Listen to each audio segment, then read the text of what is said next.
She was the town's pariah, bearing the sins of a dead outlaw father.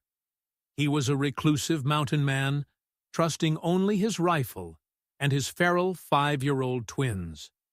But when 2 freezing little boys grabbed her tattered skirt in the snow and begged, "Fa, can we keep her?" a scandal was born that the unforgiving frontier would never forget.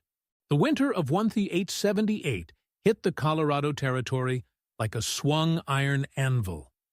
In the bustling mining camp of Silver Pines, survival was a matter of community.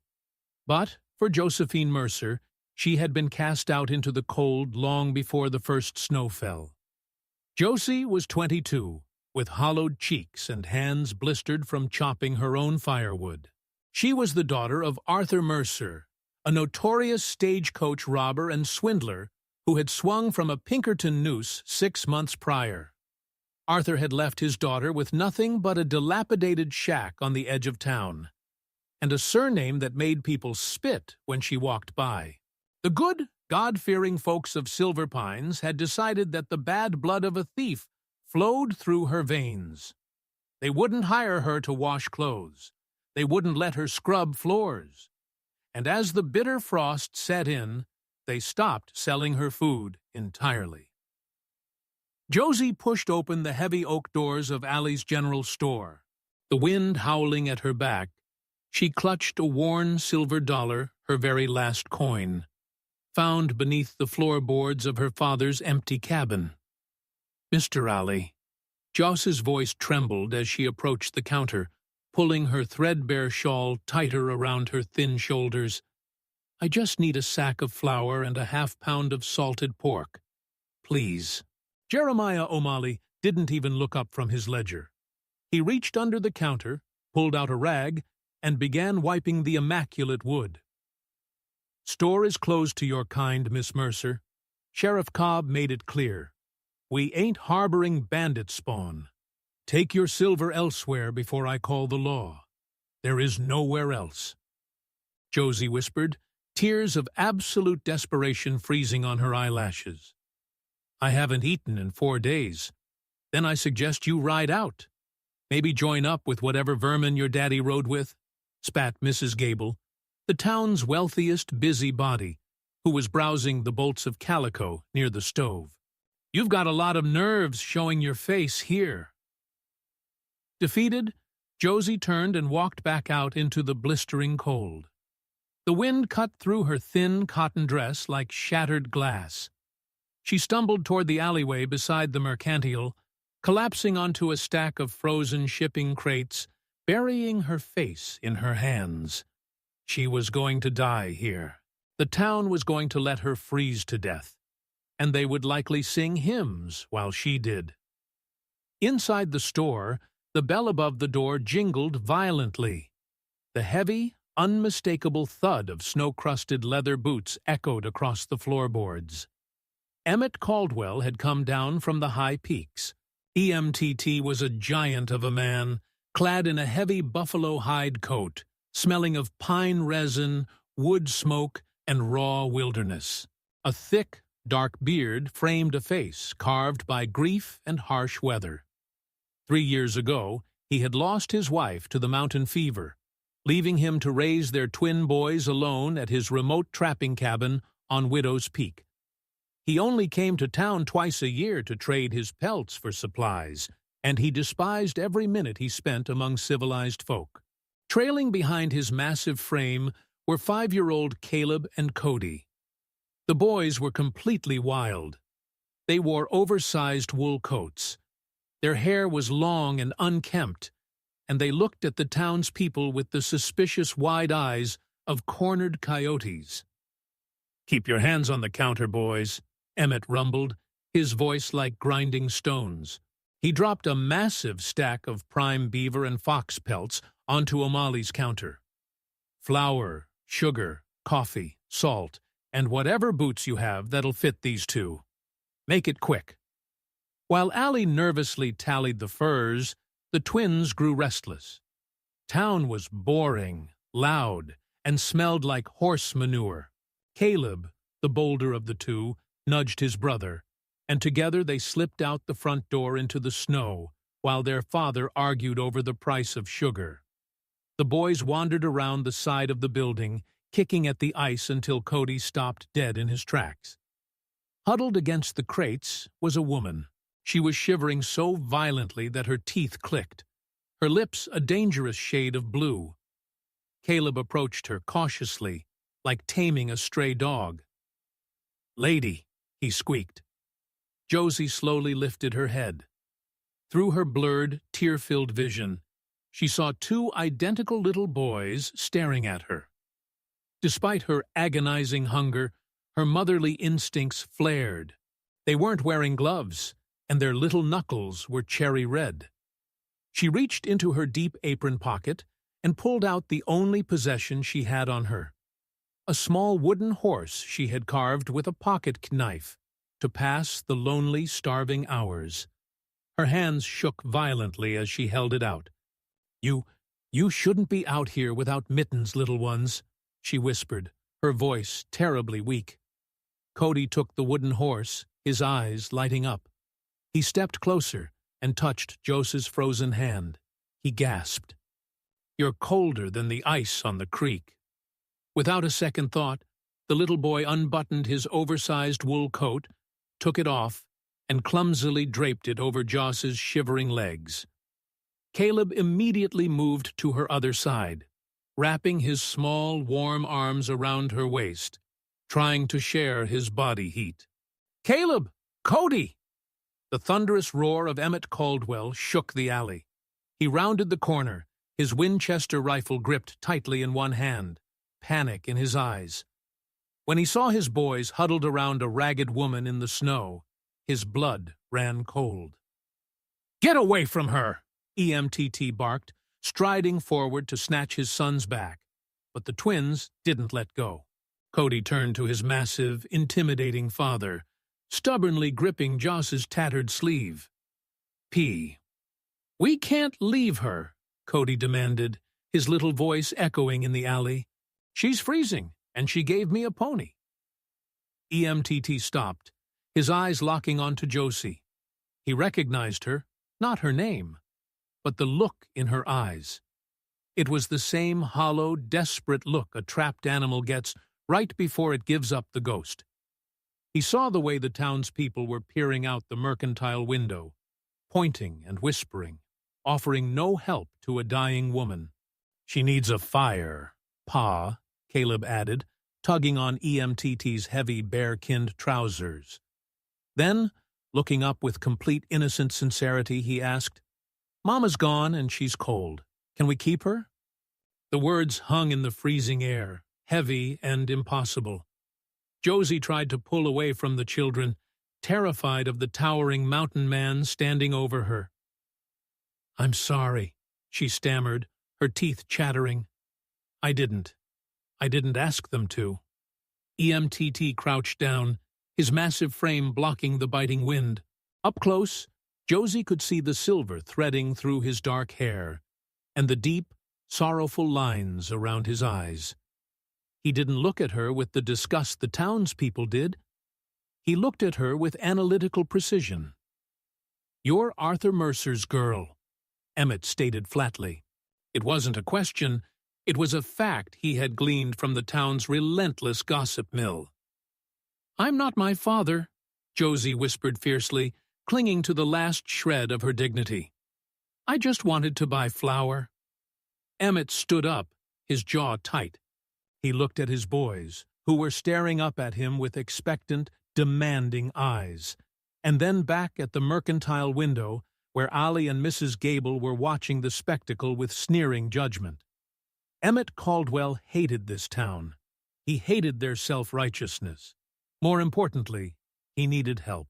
His traps were failing because he spent half the day making sure his wild sons didn't fall off a cliff or get eaten by a cougar. "Stand up," Emmett ordered. When Josie tried, her legs buckled. Without a word, Emmett handed his rifle to Caleb, scooped Josie up effortlessly in his thick tree-trunk arms, and carried her out of the alley. The bell to the general store jingled again, and the murmuring inside died instantly as EMTT kicked the door open, carrying the town pariah. "Caldwell, what in God's name are you doing?"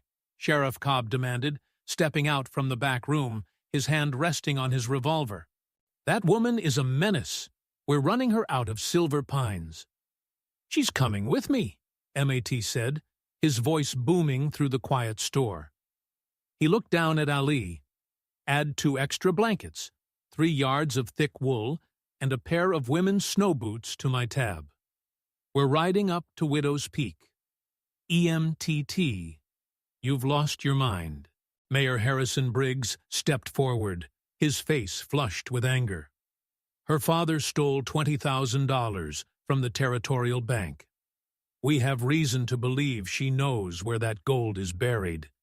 You take her up that mountain, you're harboring a fugitive of the county. Emmett's eyes narrowed into dangerous slits. If she had $20,000, Briggs, she wouldn't be freezing to death in your alley over a sack of flour. She's coming to the peak to cook and watch my boys. Anyone who has a problem with that can take the trail up my mountain and discuss it with my Winchester. He turned on his heel and walked out, his boys trotting happily behind him. The ride up the mountain was agonizing. Josie rode in the back of Emmett's supply sled, wrapped in heavy furs, holding a heated stone to her chest. As they ascended, the town of Silver Pines disappeared beneath a thick canopy of snow-laden pines. The air grew thinner, colder, but for the first time in months, Josie felt a strange sense of safety. EMTT's cabin was a fortress built into the side of a granite cliff. It was a masculine utilitarian space. Traps hung from the rafters. Animal skins covered the floor, and the smell of raw leather was overpowering. "The boys sleep in the loft," Emmett told her gruffly as he carried the supplies inside. "You'll take the bed in the corner. I sleep on the cot by the fire. You cook, you mend clothes, you keep them from killing themselves while I run the trap lines. In exchange, you eat what we eat, and the town leaves you alone. Understand?" "Yes, Mr. Caldwell," Josie said, her voice steadying as the warmth of the roaring hearth brought the feeling back to her limbs. "Call me Emmett," he muttered, not looking at her. "And don't mistake this for charity. If you can't carry your weight, I'll drive you back down myself." For the next 3 weeks, a strange domestic rhythm settled over the cabin on Widow's Peak. Josie proved she was no fragile city girl. She scrubbed the soot-stained floors with lye, baked fresh sourdough bread that made the cabin smell like heaven, and painstakingly untangled the mats from the boys' hair. Caleb and Cody clung to her like burrs. For the first time since their mother died, they heard stories before bed and woke up to warm clothes placed by the fire. EMTT watched her in silence. He was a man locked in a cage of his own grief. He expected her to complain about the isolation, the lack of society, or the terrifying howl of the timber wolves at night. His late wife, Sarah, had been a delicate woman who despised the mountain. She had tried to flee back to Missouri in a winter storm and froze to death less than a mile from the cabin. EMTT blamed himself every single day. He waited for the mountain to break Josie, too. But Josie didn't break. She thrived. The mountain wasn't a prison to her. It was a sanctuary from the cruel judgment of the world below. One evening, while EMTT was sharpening his hunting knife by the fire, he caught Josie smiling as she mended a hole in Cody's trousers. The firelight danced across her face, softening the sharp angles of her cheeks, bringing out a faint flush of color. EMTT's chest tightened. He quickly looked away, burying the unfamiliar surge of warmth deep down. However, the peace of Widow's Peak was built on a fragile foundation. On a Tuesday, EMTT loaded his sled with prime winter pelts and told Josie he was heading down to Silver Pines to trade. "Lock the door from the inside," he instructed, his eyes lingering on her a second longer than usual. "Don't open it until you hear my whistle." By mid-afternoon, the sky turned a bruised, violent purple. A massive, unseasonal blizzard slammed into the Rockies, dumping 20 ft of snow in a matter of hours. Halfway down the mountain trail, Emmett's sled hit a hidden snowdrift, snapping the runner. Stranded, he was forced to take shelter in an old abandoned mining cave, unable to see 2 feet in front of his face. Miles above him at the cabin, the wind shrieked like a dying animal. Josie had the boys tucked into the loft, reading them a story by the light of an oil lamp when the sound cut through the howling wind. Bong, bong, bong. Someone was hammering on the heavy oak door. Josie froze. It wasn't EMTT's whistle. The knocks were frantic, aggressive. "Fish?" Cody asked, peeking his head over the loft ladder. "Stay there," Josie whispered, her blood running cold. She crept toward the door, her hand instinctively grabbing the heavy iron fire poker. "Open up!" a muffled, raspy voice shouted from outside. "I know you're in there, little Josie. The town mayor told me exactly where to find you." Josie backed away, her heart hammering against her ribs. She knew that voice. It was Jasper Snakeskin Collins, her father's former right-hand man, the most ruthless killer in the Mercer gang. "I ain't freezing to death out here, Josie," Jasper yelled, violently rattling the iron latch. "Your daddy hid 20,000 in banknotes before they stretched his neck. You're going to give me that map, or I'm going to burn this cabin to the ground with you and those brats inside." Joss's grip on the heavy iron fire poker turned her knuckles bone white. The frantic hammering against the thick oak door echoed through the cabin, competing with the shrieking blizzard outside. "I ain't playing games, Josie. Jasper's snakeskin," Collins bellowed, his voice raw and ragged from the freezing wind. Briggs said, "Your daddy slipped you the ledger and the map before he swung. Hand it out here, and maybe I let you and the brats live." "There is no map, Jasper," Josie screamed back, her voice shaking but surprisingly loud. "My father left me nothing but a ruined name." "Go away." Up in the loft, Caleb and Cody were huddled together beneath a thick bear pelt, their wide eyes reflecting the flickering firelight. Josie backed away from the door, moving to stand directly beneath the loft ladder. She was terrified, her heart hammering a frantic rhythm against her ribs. But as she looked up at those 2 innocent little boys, the paralyzing fear morphed into something entirely different. It became a fierce, burning, maternal rage. The town had rejected her. Her father had ruined her. But these boys had offered her their coats and asked to keep her. Nobody was going to touch them. Smash. Jasper, realizing the reinforced oak door wouldn't yield, had moved to the cabin's only window. The heavy strike of a rifle butt shattered the thick glass and splintered the interior wooden shutter. Instantly, a violent gust of snow and sub-zero air blasted into the room, extinguishing the oil lamps and sending a flurry of white across the floorboards. Through the jagged hole, a gloved hand reached in, blindly, grasping for the iron latch of the shutter. Josie didn't hesitate. She lunged forward and brought the iron poker down with all her might. A sickening crunch echoed above the howling wind, followed by Jasper's agonizing howl. The bloody hand yanked back, but the brief victory was short-lived. A deafening roar erupted as Jasper fired his revolver blindly through the shattered window. Wood splintered above Joss's head, showering her with debris. She dropped to her knees, crawling back toward the fireplace. "You're going to pay for that, you little river rat!" Jasper screamed. A moment later, the front door's heavy iron lock groaned. Jasper had shot the deadbolt from the outside. The door kicked open, slamming against the cabin wall. Jasper Collins stepped into the room, a swirling vortex of snow framing his silhouette. He was a terrifying sight. A tall, gaunt man with a face scarred by smallpox and a left eye that was clouded over and dead. Blood dripped from his crushed right hand, but his left hand held a heavy Colt revolver leveled squarely at Joss's chest. "Where is it?" he hissed, stepping inside and kicking the door shut behind him to block out the gale. "I told you," Josie breathed, raising the poker defensively. "I don't have any money." Arthur Mercer didn't have $20,000. Jasper spat a glob of blood onto the floorboards. "Don't lie to me. Mayor Briggs was the one who tipped off the stagecoach guards. He was working with us.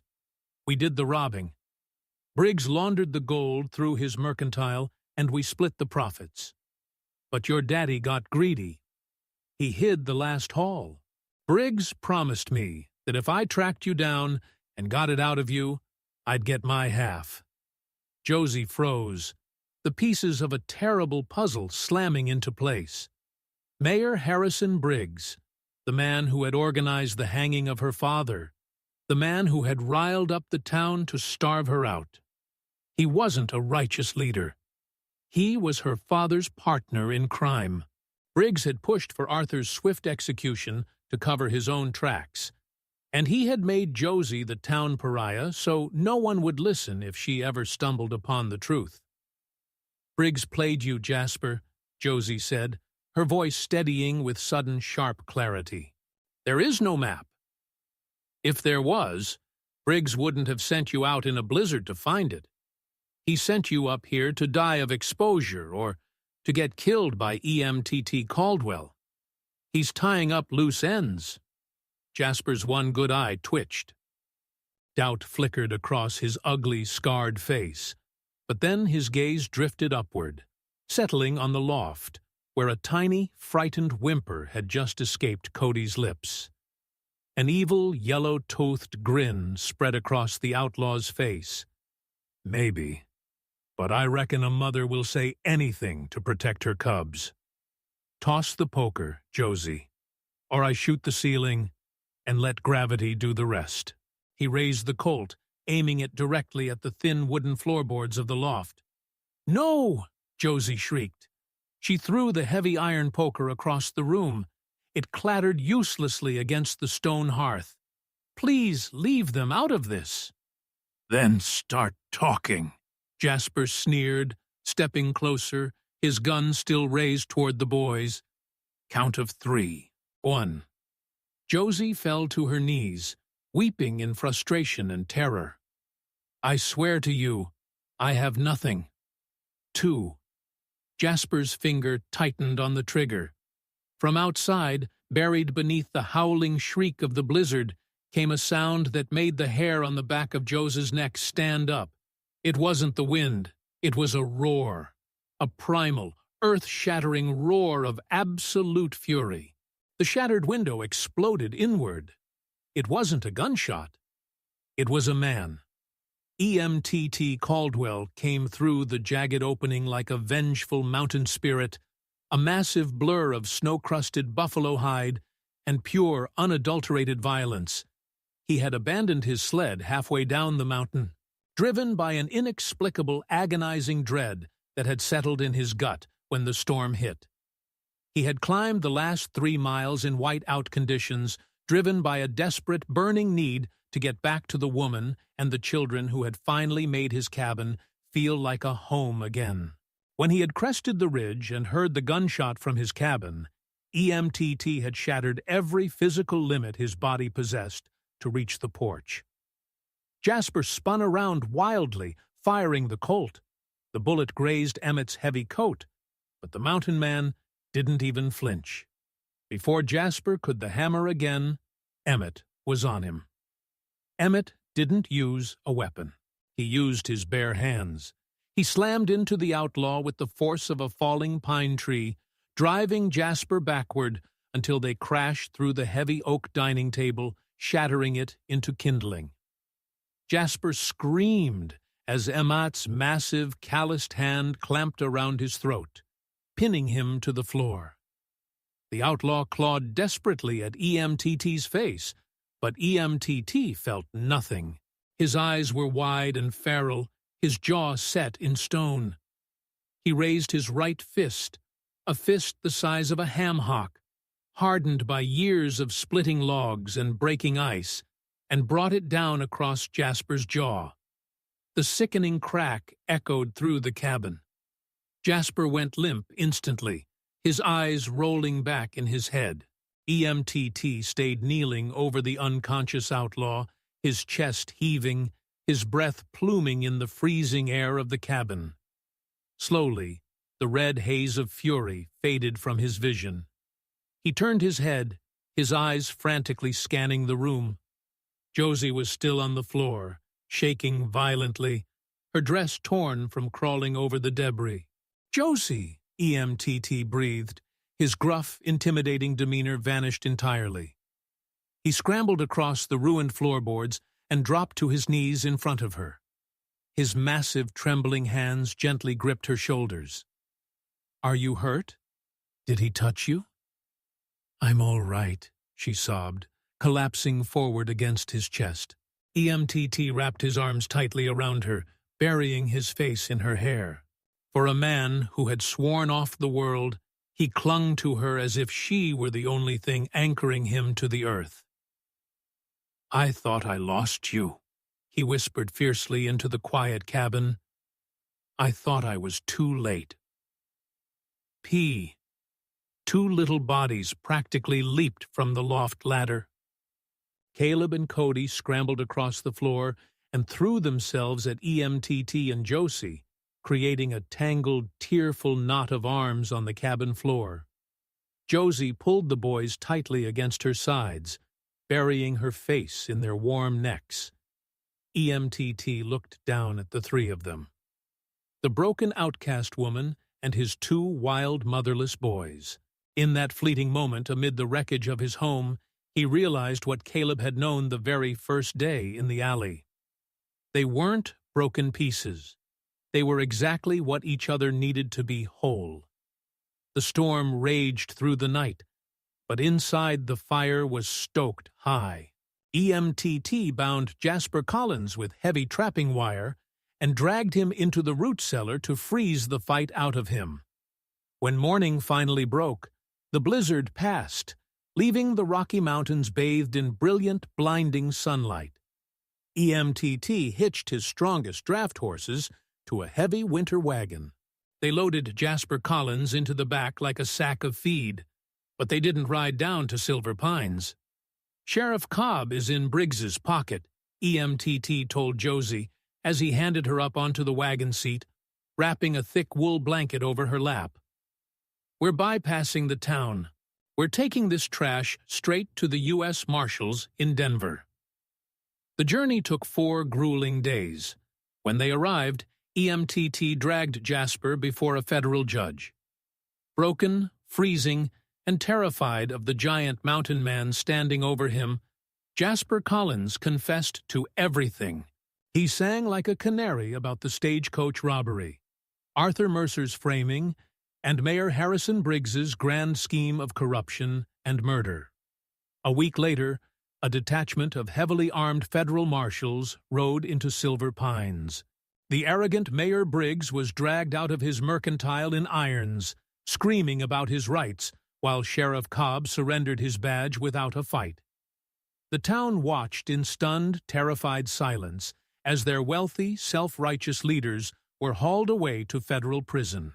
The federal court officially pardoned Arthur Mercer posthumously as compensation for the wrongful execution and the seizure of her father's property. The territorial government awarded Josie Mercer the recovered $20,000 in stolen gold, plus the deed to the mercantile Briggs had built with dirty money. Suddenly, the town of Silver Pines, the same people who had sneered at her and let her starve in an alley, were begging for her forgiveness, hoping the new wealthiest woman in the county would show them mercy. But Josie didn't care about their apologies. She didn't want the mercantile. She sold it to Mr. Ali at a steep discount, took her money, and walked out of the town that had tried to destroy her. She hired a carriage to take her to the base of the mountain trail.